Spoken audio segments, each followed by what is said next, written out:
एक जंगल में टोनी चिड़िया, मिट्ठू तोता, कालू कौवा और बहुत से परिंदे रहते थे।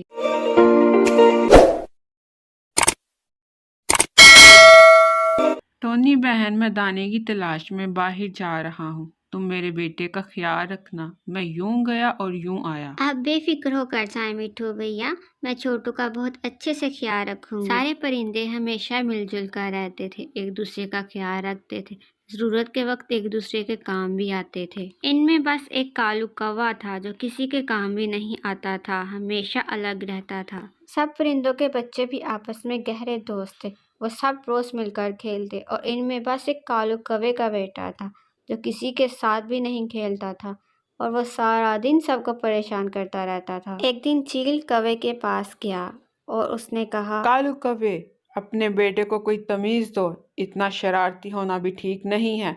इस बदतमीज ने आज फिर मेरा घोंसला तोड़ दिया है। अभी चील की बात कंप्लीट नहीं होती कि वहाँ पे तोता भी शिकायत लेकर आ गया। अरे मैं तो तंग आ गया हूँ इसके बेटे से। नालायक खुद तो कुछ करता नहीं, किसी और को भी करने नहीं देता। कालू कौवे ने तोते की बात काटते हुए कहा, बस बस बहुत हुआ। कब से सुन रहा हूँ मैं तुम दोनों की बकवास। मेरा बेटा अब शरारत नहीं करेगा तो क्या बुरा होके करेगा?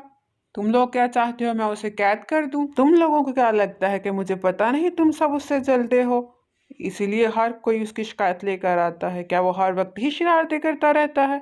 उसे कोई और काम नहीं? इसी तरह कालू कौवा अपने बेटे को समझाने की बजाय सामने वालों को बुरा भला कहकर भगा देता था। आज तो हद ही हो गई थी। चिंटू ने पिंकी को इस कदर मारा कि उसके सर से खून निकलना शुरू हो गया और फिर सब परिंदे कालू कौवे के घर पहुंच गए। कालू, देखो तुम्हारे बेटे ने मेरे पिंकू का क्या हाल किया है। इसे इतना जख्मी कर दिया है कि बेचारे से हिला भी नहीं जा रहा। पूछो अपने इस बदतमीज बेटे से इसने ऐसा क्यों किया है। पापा, पापा, मैंने कुछ नहीं किया। हम तो खेल रहे थे। इसने आपके बारे में उल्टी सीधी बातें कही।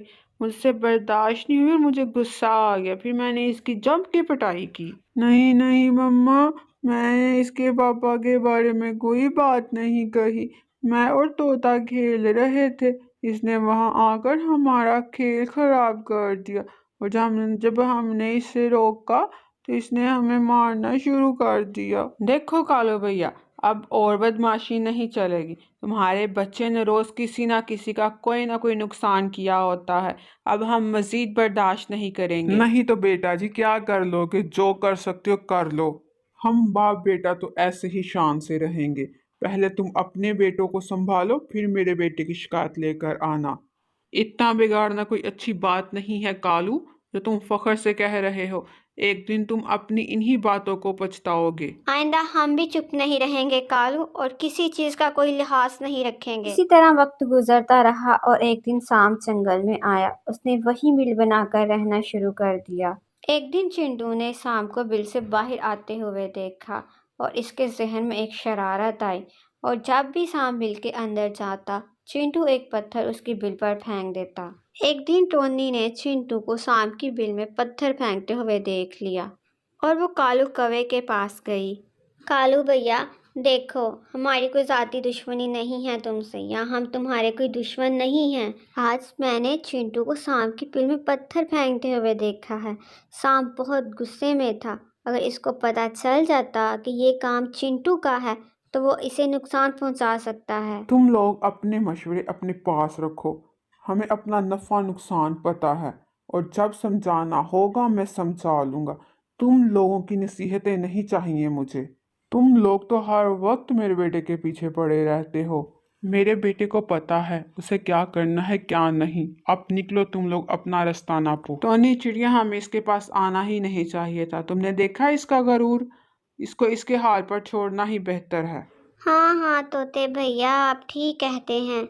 और फिर एक दिन जब चिंटू सांप की बिल में पत्थर फेंककर भाग रहा था तो सांप ने इसको देख लिया। अच्छा, तो ये काम इस चिंटू का है। आ तो चिंटू, कल जरा तेरा इलाज करता हूँ मैं। मुझसे पंगे लेगा तू? तेरी इतनी हिम्मत, कल लगाऊंगा तेरी अक्ल ठिकाने में। तेरी सारी शरारतें निकालूंगा बाहर में। और फिर नेक्स्ट डे जब चिंटू सांप की बिल में पत्थर फेंकने लगा तो सांप ने इस पर हमला कर दिया, क्योंकि सांप पहले ही छुपकर इसका इंतजार कर रहा था। जैसे ही सांप ने चिंटू को काटा, चिंटू वहीं गिर गया और जोर जोर से चीखने लगा।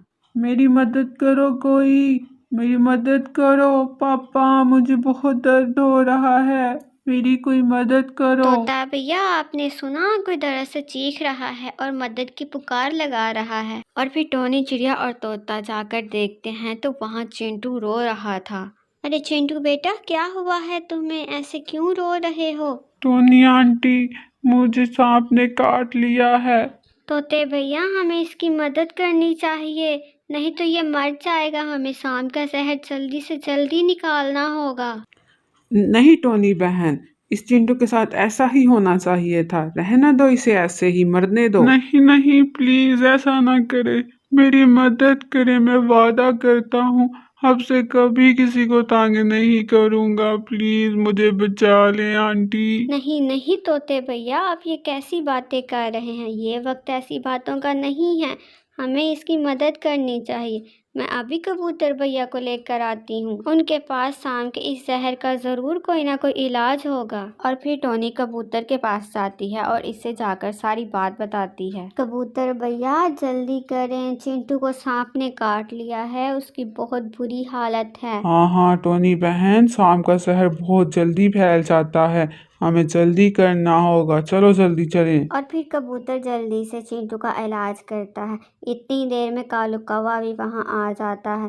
कालू कौवा पहले तो चिंटू को देखकर बहुत ज़्यादा परेशान हो जाता है और फिर उसी वक्त उन सब पे गुस्सा करना शुरू कर देता तुम है। लोगों ने आखिर क्या किया है मेरे बेटे के साथ? उसकी इतनी बुरी हालत क्यों है? तुम लोगों ने बदला लिया है उससे? मैं तुम सबको नहीं छोड़ूंगा, मार दूंगा मैं तुम सबको। और फिर चिंटू ने बोला, नहीं नहीं पापा, इन लोगों ने तो मेरी जान बचाई है, मुझे तो सांप ने मार ही दिया था, लेकिन इन सब ने मेरी मदद की और मुझे बचाया है। और फिर कालू कौवा चिंटू की बात सुनकर बहुत शर्मिंदा हुआ और इसने सबसे माफ़ी मुझे मांगी। माफ कर दें आप सब, मैं बहुत डर गया था अपने बच्चे को इस हालत में देखकर, मुझे कुछ समझ नहीं आया। कोई बात नहीं कालू भैया। इस दिन के बाद चिंटू ने कभी किसी के साथ कोई शरारत नहीं की, किसी को तंग नहीं किया और सारे परिंदे हंसी खुशी अपनी ज़िंदगी गुजारने लगे।